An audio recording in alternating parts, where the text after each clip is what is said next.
Millonario queda en shock al ver a joven mecánico idéntico a su hijo perdido. Entonces, el sol de la tarde caía a plomo sobre el asfalto de la Ciudad de México, en una de esas colonias del oriente donde el aire olía a metal caliente, a fritanga y al bullicio de la vida cotidiana. Allí, lejos del cristal y el acero de sus rascacielos en Paseo de la Reforma, el Mercedes-Benz de Manuel Castillo se había detenido por completo, emitiendo un sonido seco y definitivo. Manuel, un hombre acostumbrado a que el mundo se moviera a su antojo, dueño de un imperio inmobiliario que se extendía desde las playas de Cancún hasta la frontera en Tijuana, se sintió extrañamente vulnerable.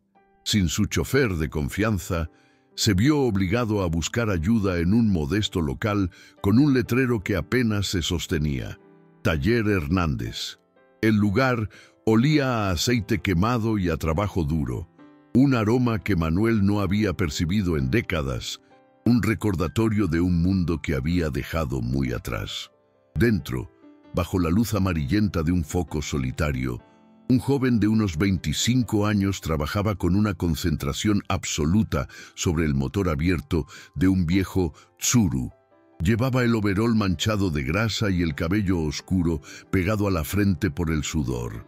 Cuando levantó la vista al sentir la presencia del hombre elegante en la entrada, el tiempo pareció detenerse para Manuel Castillo. El aire se le escapó de los pulmones en un suspiro ahogado, un golpe sordo y profundo que le llegó hasta el alma. No era solo un parecido, era un calco imposible, un fantasma hecho de carne y hueso. Eran los mismos ojos color avellana, la misma sonrisa ligeramente ladeada que asomó por un instante y, sobre todo, la pequeña cicatriz casi imperceptible en la ceja izquierda. La cicatriz que su propio hijo, Diego, se había hecho a los 7 años al caer de un árbol en el jardín de la casa de Cuernavaca. El impacto fue tan brutal que Manuel apenas pudo sostenerse en pie, con las manos temblando y la garganta cerrada por un nudo de incredulidad y dolor.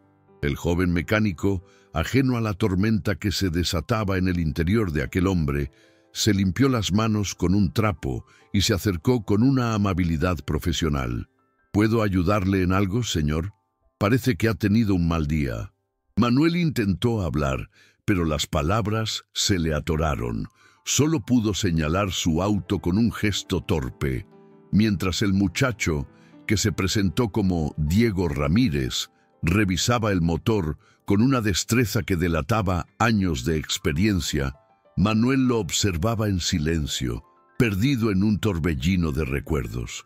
Volvió a aquella tarde, 10 años atrás, la última vez que vio a su hijo, la discusión en su estudio, las voces alzadas, los sueños rotos. Diego quería ser artista, quería pintar murales, y él solo veía números, contratos y la sucesión de un imperio. Horas después de esa pelea, la llamada de la policía le había informado del trágico accidente que le arrebató lo único que de verdad le importaba. Desde entonces, vivía rodeado de un lujo que solo servía para recordarle el tamaño de su vacío. Un rey en un castillo de soledad y culpa. De vuelta en la opulenta frialdad de su mansión en las Lomas, la imagen de ese joven mecánico no lo abandonaba. No podía ser una simple coincidencia. El universo no se burlaba de esa manera tan cruel. La esperanza, un sentimiento que creía muerto y enterrado junto a su hijo, comenzó a abrirse paso en su corazón con la fuerza de una grieta en un muro de concreto. Tomó el teléfono con una determinación que no había sentido en una década y marcó el número de su jefe de seguridad, Javier Méndez, un hombre leal y discreto que había estado a su lado por más de 20 años. Cuando Javier contestó, la voz de Manuel sonó firme, casi metálica, ocultando el temblor de sus emociones. Javier, necesito que averigües todo lo que puedas sobre un joven. Su nombre es Diego Ramírez. Trabaja en un pequeño taller mecánico por la zona de la colonia Doctores. Quiero saberlo todo, desde el día en que nació. No dejes piedra sin remover. Colgó el teléfono. con el corazón latiendo con una mezcla de terror y una esperanza que no se había permitido sentir en una década entera. Sabía, en lo más profundo de su ser, que su vida estaba a punto de cambiar para siempre, para bien o para mal. Amigos, si esta historia ya ha tocado una fibra en ustedes, si sienten esa misma mezcla de intriga y emoción, les pedimos de corazón que nos acompañen en este viaje. Somos un canal que está apenas comenzando, una comunidad que crece día con día gracias a personas como ustedes. Cada vez que alguien se suscribe, nos da la fuerza y el apoyo para seguir buscando y contando estos relatos que nos conectan con lo más profundo del ser humano. No les cuesta nada, y para nosotros, de verdad, lo significa todo. Permanezcan con nosotros para descubrir qué revelará la investigación de Manuel y si este joven mecánico es en realidad la pieza que le faltaba a su alma. De vuelta en el silencio opresivo de su mansión en las lomas de Chapultepec, Manuel Castillo sentía que las paredes de mármol se cerraban sobre él. El eco de sus propios pasos sobre el pulido suelo era el único sonido que rompía una quietud que duraba ya 10 años. El rostro del joven mecánico, una réplica exacta de su Diego, se proyectaba en cada superficie, en cada ventana que daba a los jardines perfectamente cuidados. No era una ilusión, se repetía. No era el truco de una mente cansada por el duelo. Era real. Tomó el teléfono con una mano que, por primera vez en décadas, no se sentía firme. Marcó el número de Javier Méndez, su jefe de seguridad, un hombre cuya lealtad había sido probada en 1000 batallas corporativas, pero nunca en una tan personal. La orden fue escueta, cargada de una urgencia que no admitía preguntas. Quiero que sepas todo sobre un joven llamado Diego Ramírez. Trabaja en el taller Hernández, en la zona este. Todo, Javier. Y lo quiero para mañana. Al día siguiente, el sol de la mañana apenas doraba los ventanales cuando Javier se presentó en el despacho de Manuel. Sostenía una delgada carpeta de cartón y su rostro, usualmente impasible, revelaba una tensión contenida. Colocó el informe sobre el escritorio de caoba sin decir una palabra, esperando a que su patrón lo leyera. Manuel abrió la carpeta y sus ojos devoraron las líneas. Cada dato era un martillazo en el alma. Diego Ramírez, 29 años, adoptado. Vivía en un modesto departamento en la colonia Doctores con su madre adoptiva, Elena Suárez, una enfermera jubilada que había trabajado en un hospital público en Oaxaca. Lo había acogido a los 15 años, después de encontrarlo como un paciente no identificado tras un grave accidente automovilístico. Antes de eso, un orfanato del Estado, sin rastro alguno de sus padres biológicos. Pero fue la última línea la que hizo que el aire abandonara los pulmones de Manuel.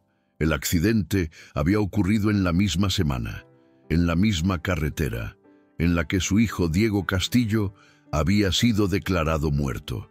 La coincidencia era un grito ensordecedor en medio de su largo silencio. Manuel sabía que no podía ser obra del azar. Esa misma tarde condujo su propio auto, un sedán discreto, de regreso a aquel barrio de calles estrechas y fachadas desgastadas. Encontró a Diego con las manos cubiertas de grasa, ajustando el motor de un viejo Tsuru. El joven levantó la vista, sorprendido de verlo de nuevo, y una sonrisa genuina iluminó su rostro. «Don Manuel, ¿otra vez problemas con el Mercedes?», preguntó, secándose las manos en un trapo.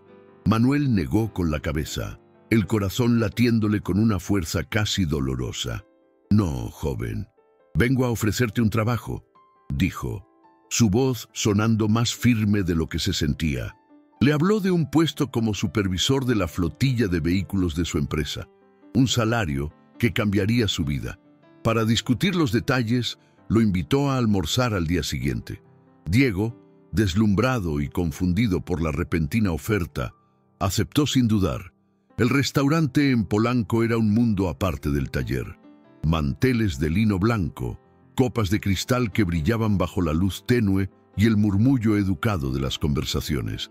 Diego se sentía fuera de lugar con sus manos ásperas y su ropa sencilla, pero Manuel lo hizo sentir cómodo con una calidez paternal que lo desarmó.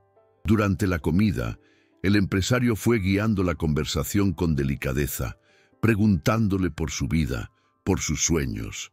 Fue entonces cuando Diego, con una honestidad conmovedora, le confesó su mayor herida. «Verá, don Manuel, yo no recuerdo nada de mi vida antes de los 15 años», admitió, bajando la mirada hacia su plato. «Tuve un accidente muy fuerte. Los doctores dijeron que perdí la memoria. Mi mamá, Elena, es todo lo que tengo. Ella me encontró, me cuidó y me dio un nombre». Cada palabra confirmaba las sospechas de Manuel, uniendo las piezas de un rompecabezas que creía perdido para siempre. Al final del almuerzo, justo cuando el mesero retiraba los platos, Manuel sacó una pequeña caja de terciopelo de su saco. La deslizó sobre la mesa hacia el joven. «Esto es para ti», dijo con la voz embargada por la emoción. Diego la abrió con curiosidad. Dentro, sobre un lecho de seda, descansaba un reloj Rolex de oro, un modelo antiguo y elegante. Era el mismo reloj que Manuel había guardado durante 10 años, el regalo que nunca pudo entregarle a su hijo en su 18º cumpleaños. Diego lo miró, abrumado. «No puedo aceptar esto, señor. Es demasiado», balbuceó, intentando devolverlo. Pero Manuel insistió, posando una mano sobre la del muchacho. «Por favor, considéralo un adelanto, un símbolo de nuestro nuevo comienzo». Sin saberlo, ese gesto de esperanza estaba a punto de desatar una tormenta que había sido contenida por una década. Esa noche, en el pequeño departamento de la colonia Doctores, Diego le mostró el reloj a Elena. La mujer, que preparaba un café de olla en la estufa, se giró para verlo. Su sonrisa se congeló en el acto. Dejó caer la cuchara de madera que resonó contra el suelo de loseta. Sus ojos, fijos en el reloj, se abrieron con un pánico que Diego nunca había visto. ¿De dónde sacaste eso?», susurró, su voz un hilo tembloroso. Diego le contó sobre el generoso empresario Manuel Castillo. Al oír el nombre, Elena retrocedió como si la hubieran golpeado, llevándose una mano a la boca. El secreto que había guardado con tanto celo, el muro que había construido para protegerlo, comenzaba a desmoronarse ladrillo por ladrillo. Con manos temblorosas, lo guió hasta la sala y sacó una vieja caja de zapatos de debajo de su cama. Dentro de la caja, entre fotografías de la infancia inventada de Diego, había varios recortes de periódico amarillentos. Elena le entregó uno. La foto principal mostraba a un adolescente sonriente, idéntico a él. El titular era una daga en el corazón. «Hijo de magnate muere en trágico accidente». Elena se sentó a su lado, las lágrimas corriendo por sus mejillas arrugadas. Y finalmente confesó la verdad. Le contó cómo lo había encontrado en aquel hospital de Oaxaca, inconsciente, sin papeles, sin memoria. Le explicó que todos los indicios apuntaban a que él era Diego Castillo, el muchacho que todos daban por muerto. Le habló de su teoría, de que el cuerpo identificado podría haber sido cambiado, de que alguien poderoso podría haber querido hacerle daño. Y le confesó su mayor temor, que si su verdadera identidad salía a la luz, esas mismas personas peligrosas volverían para terminar el trabajo. Por eso lo había criado en silencio, dándole una nueva vida para mantenerlo a salvo. La habitación se llenó de un silencio pesado, roto solo por los sollozos de Elena. Diego se sentía como si el suelo se hubiera abierto bajo sus pies. El enojo y la traición luchaban en su interior contra el amor inmenso que sentía por la mujer que lo había salvado. La confrontó, su voz quebrada por la confusión. «¿Por qué no me lo dijiste? Tenía derecho a saber». Elena solo pudo llorar más fuerte, abrazándose a sí misma. «Lo hice para protegerte, mi niño». solo para protegerte. Al ver su dolor, la rabia de Diego se disolvió, reemplazada por una profunda comprensión. La abrazó con fuerza, sintiendo el temblor de su cuerpo. «No importa qué pase», le susurró al oído, «tú siempre serás mi mamá». Pero en su interior, una nueva determinación había nacido. Necesitaba respuestas. Tenía que enfrentar la verdad, sin importar cuán peligrosa fuera. Al día siguiente, Diego se paró frente a las imponentes torres de cristal de Castillo Enterprises. El edificio parecía un gigante de acero que tocaba las nubes. Un mundo de poder y secretos que ahora, de alguna manera, le pertenecía. Sin anunciarse, subió hasta el último piso y entró en la oficina de Manuel. El empresario levantó la vista de sus documentos y se quedó helado al verlo. El reencuentro fue tenso, cargado de una década de preguntas sin respuesta. Diego le contó lo que Elena le había revelado. Manuel lo escuchó en silencio, su rostro una máscara de dolor y asombro. No había dudas en sus ojos, solo la certeza de un padre que reconoce a su hijo. Pero ambos sabían que el corazón no era suficiente. Necesitaban una prueba irrefutable. «Haremos un examen de ADN», sentenció Manuel, su voz resonando con autoridad. Horas más tarde, en una clínica privada y aséptica en Polanco, el doctor Humberto Saldívar, el médico personal de la familia Castillo, les entregó un sobre sellado. Manuel lo abrió con dedos que temblaban ligeramente. Leyó el resultado en voz alta, cada palabra suspendida en el aire tenso de la habitación. Compatibilidad del 99.98%. Era definitivo. Diego era su hijo. Un abrazo torpe y emocional los unió por primera vez. Un padre y un hijo reencontrados por el destino. Pero la alegría duró apenas un instante. El doctor Saldívar carraspeó, señalando una anotación al final del informe. «Hay algo más, Manuel», dijo con tono grave. «El examen de sangre de Diego muestra rastros de una benzodiazepina experimental muy rara, una sustancia que puede provocar amnesia selectiva y a largo plazo». La revelación cayó como una bomba. Su pérdida de memoria no había sido por el golpe, había sido inducida. Alguien había querido que olvidara. Justo en ese momento, el teléfono de Manuel vibró con insistencia. Era Javier Méndez. Su voz, al otro lado de la línea, era urgente y sombría. «Señor, tiene que venir. Hubo un incendio en el departamento de la señora Suárez. La policía dice que fue provocado. El peligro ya no era una sombra del pasado, era una amenaza real y presente». Manuel sintió una oleada de furia protectora. Habían encontrado a su hijo solo para que sus enemigos volvieran a la carga. Le aseguró a Diego que lo protegería a cualquier costo. Pocos minutos después, una Elena asustada y cubierta con una manta llegó a la clínica, escoltada por dos de los hombres de Javier. Al ver a Diego a salvo, corrió a abrazarlo. Pero al ver a Manuel, su rostro se llenó de un terror aún más profundo. Con la voz entrecortada, reveló la pieza final y más escalofriante del rompecabezas. «La noche que encontré a Diego en el hospital», comenzó, mirando a Manuel con ojos suplicantes, «no llegó solo. Una mujer lo trajo. Estaba herida, desesperada. Dijo que se llamaba Aurora. El nombre de su esposa golpeó a Manuel con la fuerza de un rayo. Aurora, quien supuestamente había estado en Europa durante el accidente». Elena continuó, sus palabras saliendo en un torrente. «Antes de desaparecer, me hizo jurar que lo protegería. Me dijo, si él se entera de que está vivo, nos va a matar a los dos». La pregunta quedó flotando en el aire helado de la clínica. ¿Quién era él? Manuel, completamente devastado, comprendió que la verdad era mucho más oscura de lo que jamás había imaginado. Tenían que encontrar a Aurora, que ahora vivía una vida tranquila y apartada en Barcelona.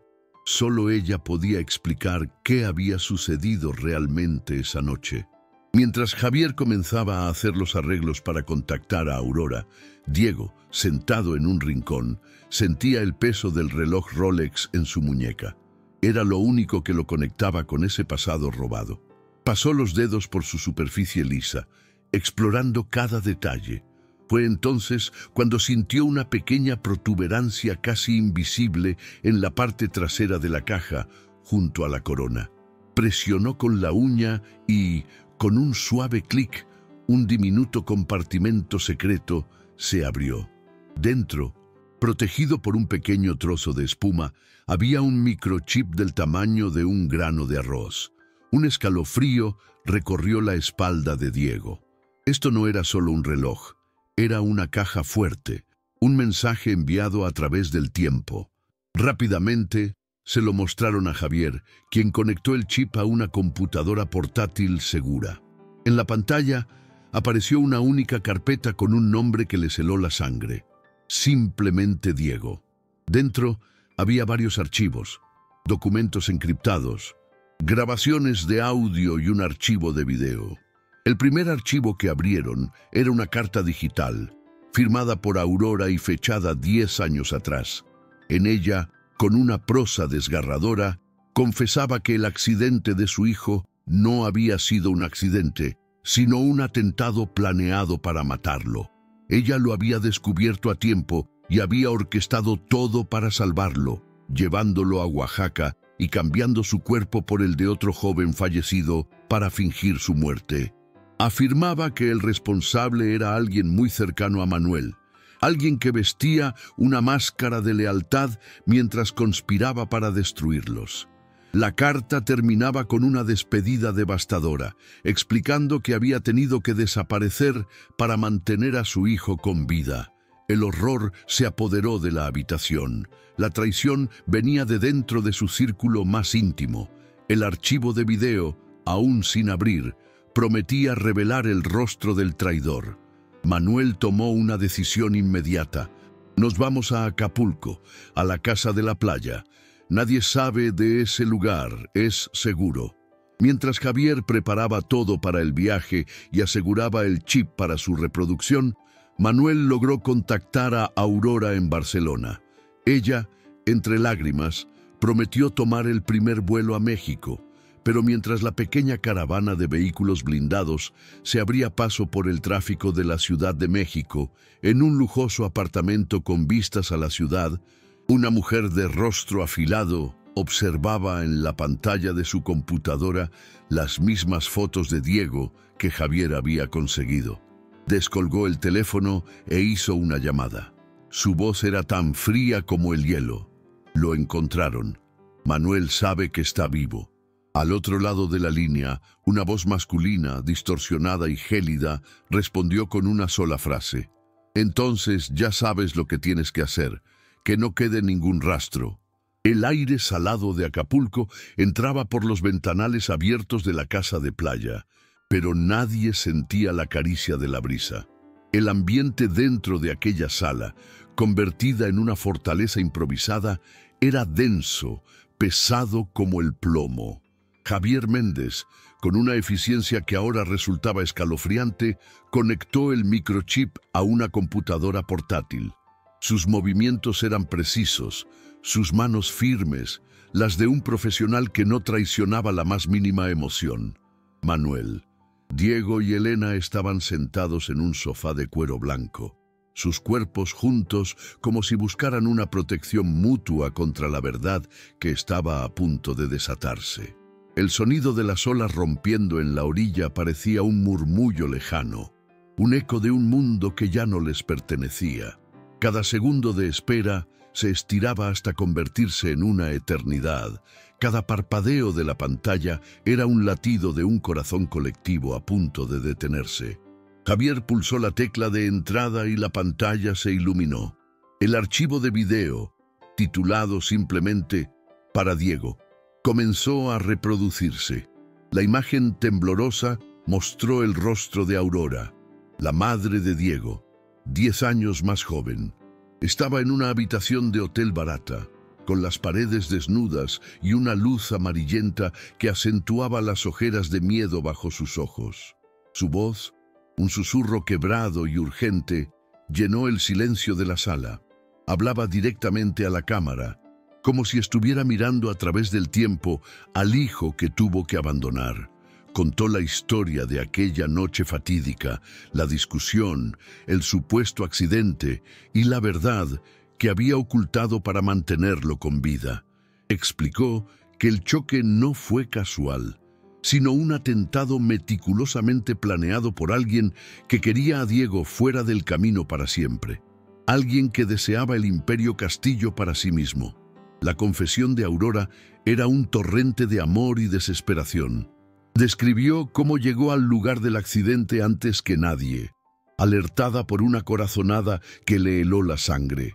Encontró a Diego inconsciente, pero vivo. En el otro vehículo involucrado yacía otro joven, de edad y complexión similares, sin vida. En un acto de desesperación absoluta, intercambió sus identificaciones, sobornó a los pocos paramédicos que llegaron primero y creó la mentira que el mundo entero creyó. Llevó a su hijo a Oaxaca, a un hospital donde nadie los conocía, y lo dejó al cuidado de Elena, una enfermera cuya mirada le transmitió una confianza que ya no sentía por nadie en su propio círculo. Sabía que la amnesia de Diego, provocada por una droga que le habían administrado, era su única protección. Si recordaba, lo buscarían de nuevo para terminar el trabajo. Entonces llegó el momento que lo cambió todo. La voz de Aurora se quebró en un sollozo ahogado. El hombre que ordenó tu muerte.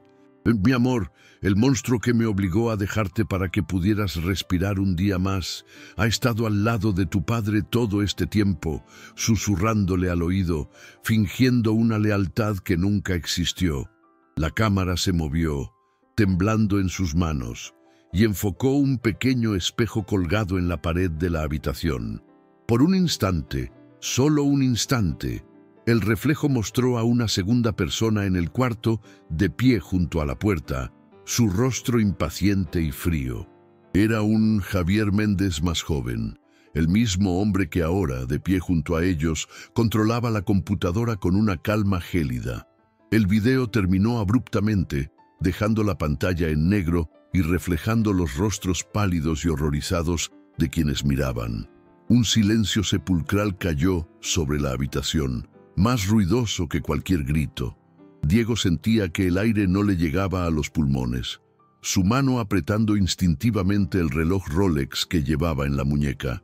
El frío metal del regalo de su padre ahora se sentía como el peso de la traición. Elena lo rodeó con un brazo, un ancla en medio de la tormenta. Manuel no se movió. Sus ojos, fijos en el reflejo de Javier en la pantalla oscura, se endurecieron hasta convertirse en dos fragmentos de obsidiana. Lentamente, como un depredador que ha localizado a su presa, giró la cabeza. El hombre que había sido su sombra, su confidente, su mano derecha durante más de 20 años, le sostuvo la mirada sin pestañear. La lealtad que Manuel había valorado por encima de todo era una máscara que acababa de caer para revelar la cara de un demonio. Así que la perra lo grabó todo. La voz de Javier fue un susurro venenoso, desprovisto de cualquier remordimiento. La vulgaridad de sus palabras rompió el hechizo de incredulidad. Manuel se puso de pie, su cuerpo vibrando con la furia contenida de una década de duelo y culpa. Su dolor, que había sido una herida abierta, ahora se transformaba en acero. «Tú», dijo, y su voz era el retumbar de un trueno lejano. «Te di mi confianza, te traté como a un hermano, te pedí que cuidaras de mi familia, de mi hijo, y tú lo arrojaste a los lobos para quedarte con las sobras». La traición era tan profunda, tan absoluta, que no había palabras para describirla. Diego, por su parte, miraba a Javier, y en los ojos fríos del jefe de seguridad vio el rostro del fantasma que había perseguido sus noches sin memoria. Javier soltó una risa seca, un sonido horrible y sin alegría. Diego era un obstáculo. Un artista sensible que habría malgastado tu legado en lienzos y sueños inútiles. Yo habría hecho que este imperio tocara el cielo. Yo era el heredero que merecías, Manuel, un verdadero hijo, no un poeta. Con un movimiento casi imperceptible, su mano se deslizó hacia el interior de su chaqueta, buscando el arma que siempre llevaba.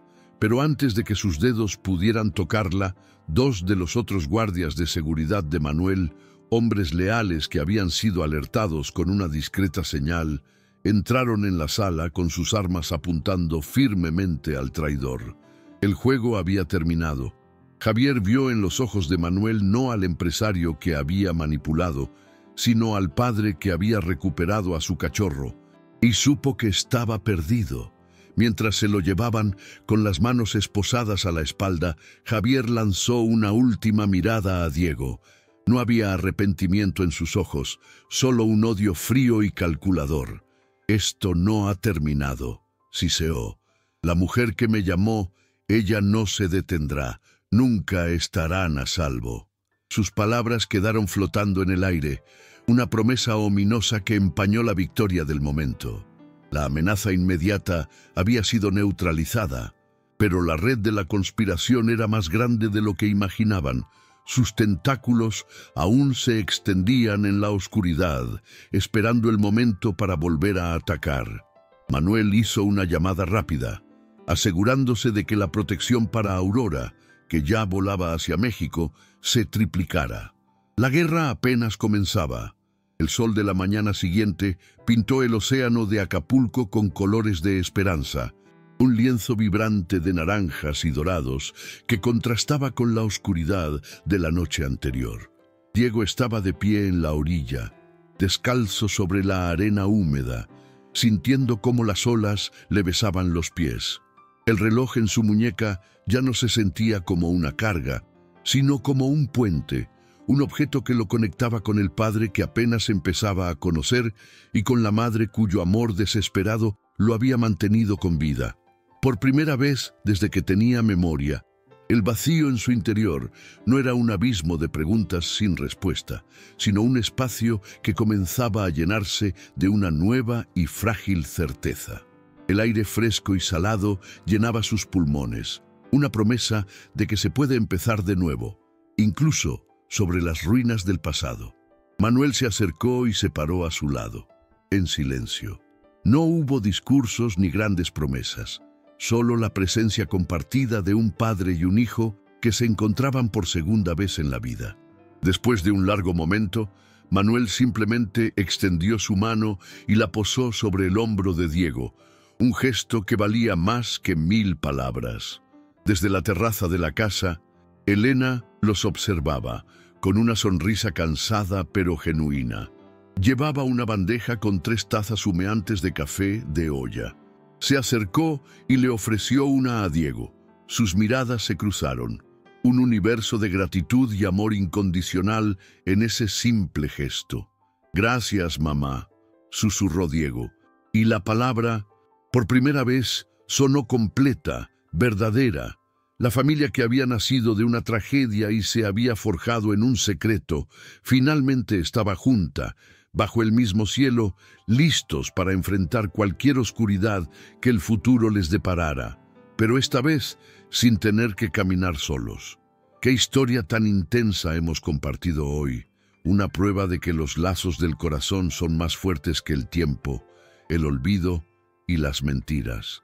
La vida de Manuel y Diego nos enseña que la verdad, por más dolorosa que sea, siempre busca la luz, y que el amor de un padre puede mover el mundo entero para recuperar lo que creía perdido. Es un recordatorio de que a veces los milagros no caen del cielo, sino que se construyen con valentía, con fe y con la decisión de no rendirse jamás, incluso cuando todo parece indicar que la batalla está perdida.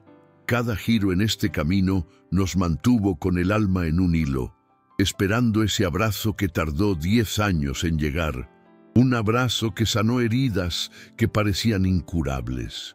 Nos emociona profundamente leer cada uno de sus comentarios, saber desde qué rincón del mundo nos acompañan en este viaje.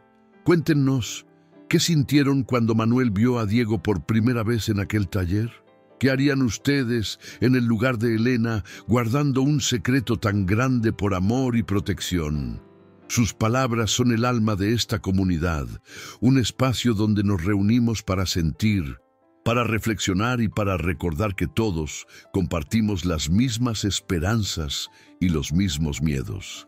Cada mensaje que escriben desde México, Colombia, Argentina o desde cualquier lugar donde lata un corazón hispano, nos une y nos hace más fuertes, convirtiendo este pequeño canal en un verdadero hogar. Si esta crónica les ha tocado el corazón, les pedimos con toda humildad que nos regalen un me gusta. Es un pequeño gesto que nos ayuda a llegar a más personas.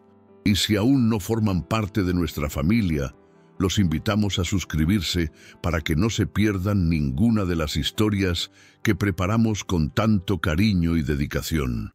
Compartan este video con alguien que necesite un recordatorio del poder del destino y del amor incondicional. Y si nace de su corazón, un simple gracias en los comentarios es el mayor impulso que podemos recibir. La energía que nos confirma que vamos por el camino correcto, contando las historias que de verdad importan. Gracias por habernos acompañado hasta el final. Recuerden siempre que, aunque la vida nos ponga a prueba con tormentas y largos inviernos, la esperanza es esa pequeña luz que nunca se apaga. Que sus vidas estén llenas de reencuentros felices y que la fe los sostenga en cada paso. Nos sentimos honrados de tenerlos aquí, compartiendo este espacio con nosotros. Cuiden mucho a sus seres queridos y no dejen para mañana las palabras de afecto que pueden decir hoy. Nos encontramos en la próxima historia. Hasta entonces, que la paz y la bendición los acompañen a donde quiera que vayan.